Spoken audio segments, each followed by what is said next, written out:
You do your thing, I do my thing. As a Hindu friend once told me, you work out your karma, I work out mine, and we all stay out of each other's way. Everybody comes out ahead so long as we don't interfere with each other. What's the big deal? Well, life is never straightforward. Suppose my doing my thing is hard or even impossible for you to do yours. What then? Suppose your understanding of what a church stands for and should be doing is incompatible with my understanding of church. Does one of us have to leave the church? Do we have to work together to create a church that is large enough to support both of us, each simply putting up with each other? Is acceptance nothing more interesting than tolerating other people's eccentricities and peculiar tastes?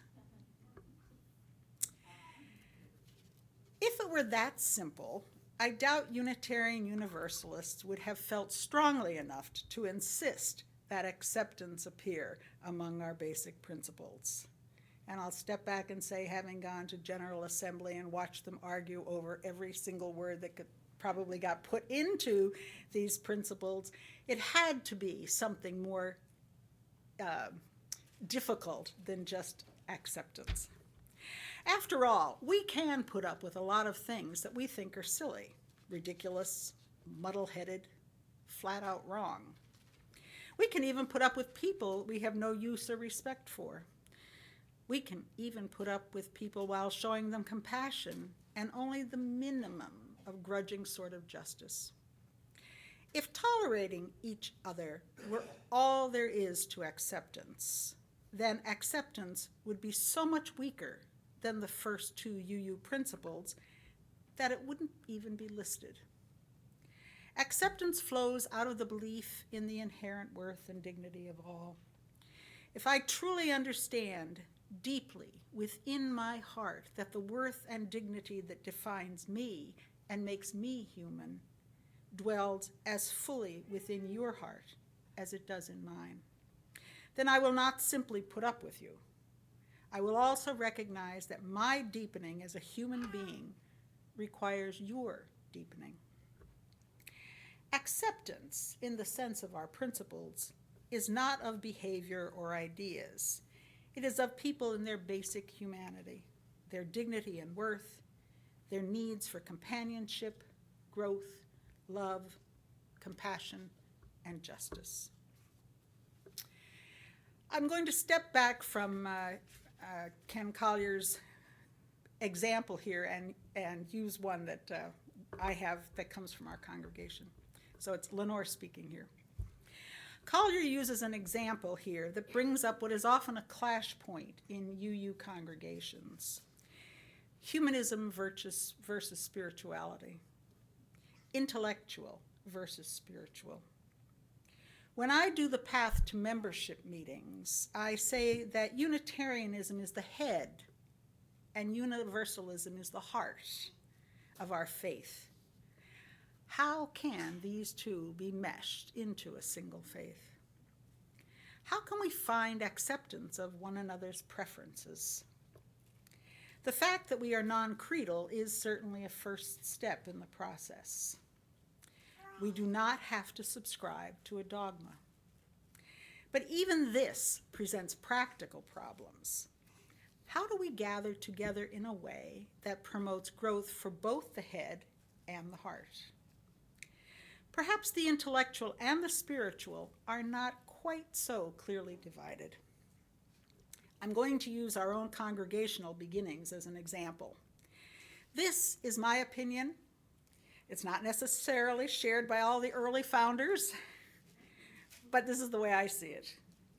In the early days of UUCSV, the minister, John Morgan, was helping us and 4 other groups set up congregations. He was an admittedly spiritual person. Many of us who were working on the planning of services came from churches with strong liturgical organizations. Some say we were seeking a more spiritual service rather than an intellectual one. We set up an order of service that's much like the ones that we still use today. In those early days, there was another approach to services in UUism that was much more lecture, discussion, program oriented. These were called fellowships, for those of you who haven't heard of them before, and there existed at the time a fellowship in Lewisburg. They held their programs in different people's homes, and they didn't have programs in the summer. They did not look for a ministerial presence, and they still don't. And I believe that our congregation was able to flourish because that fellowship existed. People who wanted more of a program could choose to go to the fellowship if they wanted to discuss things afterwards, and people who wanted something they felt a little more spiritual, church-like, could come here. Thus, we did not have the clash of who had the right idea about what a service should be. We didn't have to work on acceptance or compromise in any big way because we had options for both ways. But for some of the other groups, that luxury of choice did not exist. For other groups, they had the head-on conflict of two seemingly oppositional styles. For some of the groups, that proved to be an insurmountable task, and they were not able to thrive. I cannot say with any certainty that that would not have happened if we had been in the same position. Would we have been able to accept and somehow merge each other's ideas and styles? Back to Collier's. Sometimes people think that the spiritual is opposed to the mundane, or that spirituality is some kind of mystical mumbo-jumbo and nonsense. Neither is the case.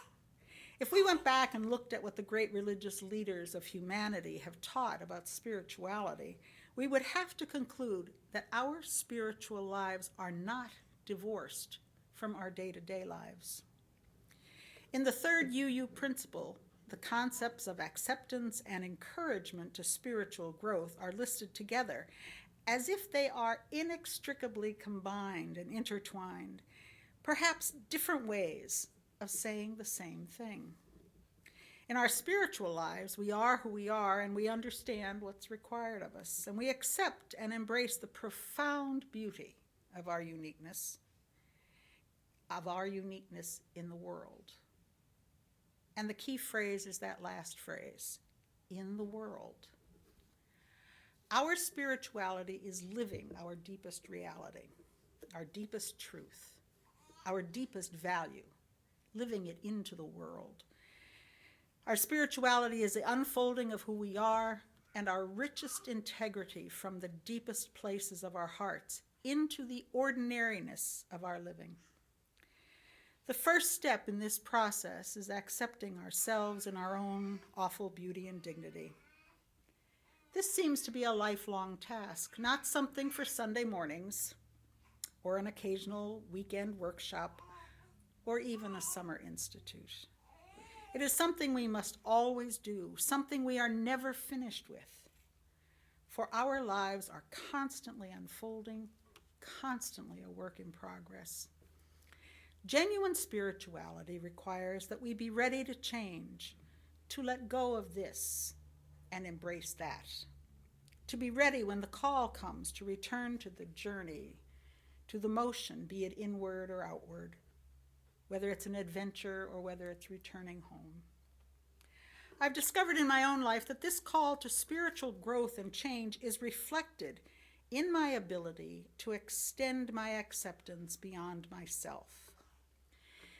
It was and is hard enough to accept the beauty and the inherent value and dignity of myself, but the next step always seems to be moving beyond that, moving outward in acceptance to enlarge my embrace.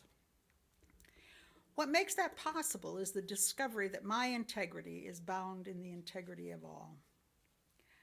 I cannot at the same time embrace myself and reject the world. If I lose the world beyond myself, I will lose myself.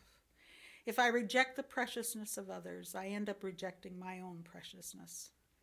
If I seek to compromise the integrity of any person, then I will, in so doing, compromise my own. The church must encourage us to spiritual growth, for where else will we discover a community, a context, and a model for the ability to invest in others so that our own selves can be enriched, fulfilled, and new?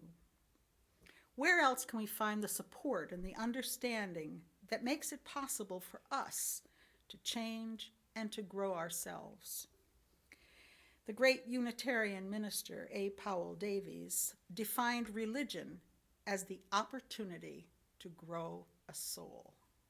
I like that definition, the opportunity to grow a soul. A more humanist way of saying the same thing is that religion is the opportunity to become human. How shall we do this if we are trying to prune the soul of another? How shall we do it if we are seeking to stunt the humanity of another? And where shall we grow our souls? Where shall we become more deeply human, if not in religious community?